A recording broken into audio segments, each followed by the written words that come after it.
SMC शिक्षकों ने 8वें दिन भी किया क्रमिक अनशन, मांगे नहीं मानी तो 8 से बंद करेंगे शिक्षण कार्य। नियमितीकरण की मांग को लेकर प्रदेश एसएमसी शिक्षक संघ का शिमला के सीटीओ चौक पर चल रहा क्रमिक अनशन शनिवार को 8वें दिन भी जारी रहा।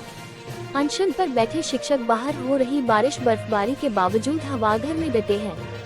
संघ के अध्यक्ष सुनील और प्रवक्ता निर्मल ठाकुर ने कहा कि 12 साल से एसएमसी शिक्षक अपने नियमित होने का इंतजार कर रहे हैं। कुछ शिक्षक ऐसे भी हैं जिनकी आयु 50 साल से अधिक भी हो चुकी है। 20% से अधिक शिक्षक ऐसे हैं जिनकी आने वाले कुछ ही सालों में सेवानिवृत्ति होने वाली है। उन्होंने चेताया कि यदि सरकार ने उनको नियमित करने का जल्द फैसला न लिया तो एसएमसी शिक्षक 8 फरवरी से काम छोड़कर पेन डाउन आंदोलन शुरू करेंगे। वे प्रदेश के किसी भी स्कूल में शिक्षण कार्य नहीं करेंगे। त्रिलोक जम्वाल बोले, जानबूझकर बिलासपुर का विकास रोक रही प्रदेश सरकार। सदर के विधायक त्रिलोक जम्वाल ने कांग्रेस की प्रदेश सरकार पर बिलासपुर में हो रहे विकास कार्यों को जानबूझकर रोकने का आरोप लगाया है। परिधि गृह बिलासपुर में आयोजित प्रेस वार्ता में त्रिलोक जम्वाल ने कहा कि भानुपल्ली बैरी रेल लाइन के अंतिम चरण में बधियात से बैरी तक रेल लाइन के निर्माण का होना है। निर्माण में खर्च होने वाले बजट में प्रदेश सरकार को भी मामूली हिस्सा देना है, लेकिन मुख्यमंत्री सुक्खू कह रहे हैं कि उनके पास पैसा नहीं है। इसी तरह शहर के साओ मैदान में प्राचीन मंदिरों को पुनर्स्थापित करने की 1500 करोड़ रुपए की योजना में भी प्रदेश सरकार को अपने हिस्से का करीब 80 करोड़ देना है। उसमें भी आनाकानी की जा रही है। कहा कि जब प्रदेश में भाजपा की सरकार थी तो बिलासपुर में एम्स 4 लेन 3.5 साल में बन गए। साथ रेल लाइन का निर्माण कार्य भी बिलासपुर शहर तक शुरू हो गया। भाजपा की प्रदेश सरकार ने रेल लाइन के कार्य के लिए 800 करोड़ रुपए दिए थे। कृषि वैज्ञानिक बोले, फसलों के साथ पौधों के लिए संजीवनी बनी बारिश बर्फबारी, अच्छी पैदावार की उम्मीद। हिमाचल प्रदेश में हुई बारिश कृषि और बागवानी के लिए बेहतर आंकी गई है। गेहूं और फलों की पैदावार बेहतर होगी। करीब 3 माह से सूखे की मार झेल रहे किसानों के चेहरे मुरझाने लगे थे, लेकिन इस बारिश ने किसानों के साथ सभी जगह खुशहाली ला दी है। कृषि विश्वविद्यालय के कृषि वैज्ञानिकों ने भी इस बारिश को गेहूं, सब्जियों और अन्य फसलों से लेकर पौधों के लिए बेहतर बताया है। कृषि विवि के कृषि वैज्ञानिकों की माने तो राज्य में अच्छी और व्यापक वर्षा हुई है। राज्य में अच्छे फसल उत्पादन के लिए आने वाले दिनों में और अधिक बारिश की आवश्यकता है। प्रदेश में 81% क्षेत्र वर्षा पर निर्भर है। यह बारिश करीब सभी फसलों के लिए बहुत महत्वपूर्ण है, जो वर्षा आधारित परिस्थितियों में उगाई जाती हैं। अधिकांश फसलें सक्रिय वानस्पतिक विकास में हैं और प्रजनन चरण में प्रवेश करने के लिए तैयार हैं। आलू, प्याज और मटर सहित अन्य सब्जियों की फसलों के लिए भी बारिश बहुत महत्वपूर्ण है। धर्मशाला में गरजे जेपी नड्डा, बोले, विकास की छलांगे मार आत्मनिर्भर हो रहा भारत। भाजपा के राष्ट्रीय अध्यक्ष जगत प्रकाश नड्डा ने कहा कि हर क्षेत्र में विकास की लंबी छलांगे मारकर भारत आत्मनिर्भरता की ओर से तेजी से बढ़ रहा है। भ्रष्टाचार, पिछड़ों और कमजोर छवि को पीछे छोड़ भारत अब गौरवशाली देश बन गया है। नड्डा धर्मशाला के जोरावर स्टेडियम में हिमाचल प्रदेश भाजपा के अभिनंदन समारोह को संबोधित कर रहे थे। इस मौके पर उन्होंने प्रधानमंत्री नरेंद्र मोदी के नेतृत्व में लगातार तीसरी बार सशक्त सरकार बनाने की अपील की। नड्डा ने कहा कि 2014 के बाद प्रधानमंत्री नरेंद्र मोदी के नेतृत्व में हुए काम और प्रयासों से भारत का डंका दुनिया में बज रहा है। प्रधानमंत्री ने जाति और वोट बैंक की राजनीति की संस्कृति को बदल कर रख दिया है। दूरियां समाप्त कर समाज के सभी वर्गों का सशक्तिकरण ही अब देश की राजनीतिक संस्कृति है। उन्होंने कहा कि जब चुनाव आते हैं विपक्ष को जातिगत गणना की याद आ जाती है।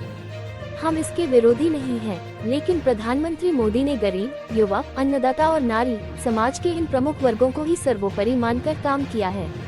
केंद्र की सभी योजनाएं इन्हीं को ताकत दे रही हैं। बी फार्मेसी आयुर्वेद के दूसरे सेमेस्टर की परीक्षा में 32 अभ्यर्थी उत्तीर्ण। अटल मेडिकल एवं अनुसंधान विश्वविद्यालय नेरचौक ने बी फार्मेसी आयुर्वेद दूसरे सेमेस्टर की परीक्षा का परिणाम घोषित कर दिया है।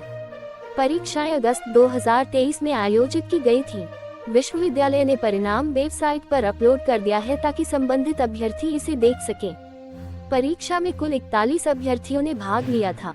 इसमें से 32 सभी विषयों में पास हुए हैं। 9 विभिन्न विषयों में रीअपियर हुए हैं। इनमें कुछ तो 3 से अधिक विषयों में भी फेल हुए हैं। अब इन अभ्यर्थियों को इन विषयों में पास होने के लिए दोबारा अनुपूरक परीक्षाएं देनी होंगी। इसके लिए जल्द ही शेड्यूल जारी होगा। विवि के परीक्षा नियंत्रक डॉक्टर प्रवीण शर्मा ने कहा कि बी फार्मेसी आयुर्वेद दूसरे सेमेस्टर की परीक्षा में 32 अभ्यर्थी पास हुए हैं और 9 को दोबारा परीक्षा देनी पड़ेगी। केंद्रीय प्रतिनियुक्ति पर दिल्ली गए प्रधान सचिव भरत खेड़ा। मुख्यमंत्री के प्रधान सचिव भरत खेड़ा केंद्रीय प्रतिनियुक्ति पर दिल्ली चले गए हैं। शनिवार शाम 5 बजे भरत खेड़ा अपने पद से रिलीव हुए। खेड़ा को भारत सरकार के उपभोक्ता मामले मंत्रालय में अतिरिक्त सचिव के पद पर नियुक्ति दी गई है। प्रधान सचिव भरत खेड़ा के पास हिमाचल में लोक निर्माण, सामान्य प्रशासन विभाग, सचिवालय प्रशासन विभाग, सैनिक कल्याण, संसदीय मामलों, कर एवं आबकारी, सूचना एवं जनसंपर्क, ऊर्जा, बिजली बोर्ड और सलाहकार नियमितता सुधार का कार्यभार था। अब इनके केंद्रीय प्रतिनियुक्ति पर जाने से इन सभी विभागों का जिम्मा अन्य अधिकारियों को सौंपा जाएगा। मुख्यमंत्री के प्रधान सचिव पद पर किस अधिकारी की नियुक्ति होगी, इसको लेकर चर्चाएं तेज हो गई हैं। चंडीगढ़ मनाली नेशनल हाईवे में एलपीजी से भरा ट्रक पलटा, चालक सुरक्षित। चंडीगढ़ मनाली नेशनल हाईवे पर एक और सड़क हादसा पेश आया है। शनिवार सुबह बलव पुलिस थाना के तहत होटल बगला के समीप गैस से लदा अनियंत्रित ट्रक हाईवे पर पलट गया और चारों ओर एलपीजी सिलेंडर बिखर गए। हादसे के बाद हाईवे पर कुछ देर के लिए जाम की स्थिति पैदा हो गई, लेकिन राहत की बात है कि हादसे में ट्रक चालक को कोई चोट नहीं आई। वहीं सूचना मिलते ही मौके पर पहुंचकर पुलिस ने आगामी कार्रवाई शुरू की। वहीं एसपी मंडी साक्षी वर्मा ने लोगों से अपील करते हुए कहा कि सर्दी के मौसम में हाईवे पर धुंध पड़ने का ज्यादा खतरा रहता है। धुंध को ध्यान में रखते हुए वाहन चालक कम गति से सफर करे ताकि हादसे पेश न आए। मंडी जिले में नेशनल हाईवे पर लगातार हादसे हो रहे हैं। पिछले कल भी सुंदरनगर के जरोल में एक वोल्वो बस ट्रक के पीछे जा टकराए और हादसे में बस चालक की मौत हो गई, जबकि 5 से 6 सवारियां भी घायल हुई थीं। एचआरटीसी कंडक्टर भर्ती का लिखित परीक्षा परिणाम घोषित, 826 अभ्यर्थी हुए पास। हिमाचल प्रदेश राज्य लोक सेवा आयोग ने कंडक्टर भर्ती का लिखित परीक्षा परिणाम घोषित कर दिया है। 826 अभ्यर्थी पास घोषित किए गए हैं। एचआरटीसी में 360 पद भरने के लिए अब चयनित अभ्यर्थियों के दस्तावेजों का सत्यापन किया जाएगा। दस्तावेज सत्यापन करने के लिए जल्द ही तारीखों का ऐलान किया जाएगा। इसी माह के अंत तक प्रदेश को नए कंडक्टर मिलने के आसार हैं। पथ परिवहन निगम में 360 कंडक्टरों की भर्ती के लिए राज्य लोक सेवा आयोग ने 10 दिसंबर 2023 को लिखित परीक्षा आयोजित की थी। 35,200 अभ्यर्थियों ने प्रदेश के 148 केंद्रों में कंडक्टर भर्ती की लिखित परीक्षा दी थी। 43,075 अभ्यर्थियों ने आवेदन किया था। राज्य लोक सेवा आयोग ने जिला और उपमंडल स्तर पर 16 जगह परीक्षा ली थी। परीक्षा में नेगेटिव मार्किंग भी की गई। हर गलत सवाल पर 0.25 अंक काटे गए। 32 घंटे बाद भी सुलग रही परफ्यूम फैक्ट्री, 4 शव निकाले, जांच के लिए एसआईटी गठित। हिमाचल प्रदेश के औद्योगिक क्षेत्र बद्दी के झाड़माजरी में हिलटॉप स्थित परफ्यूम बनाने वाली फैक्ट्री 32 घंटे बाद भी सुलग रही है। आग लगने की घटना के दूसरे दिन शनिवार को 4 महिला कामगारों के पूरी तरह जल चुके शव निकाले गए। इसके अलावा 5 को सही सलामत निकाल लिया गया, जबकि 4 अभी भी लापता हैं, जिनकी तलाश जारी है। पुलिस ने एनआर अरोमा के प्लांट हेड चंद्रशेखर को शुक्रवार देर रात गिरफ्तार कर लिया था, जबकि फैक्ट्री का मालिक नीलेश पटेल फरार हो गया है। मालिक और प्लांट हेड दोनों मध्य प्रदेश के रतलाम के रहने वाले हैं।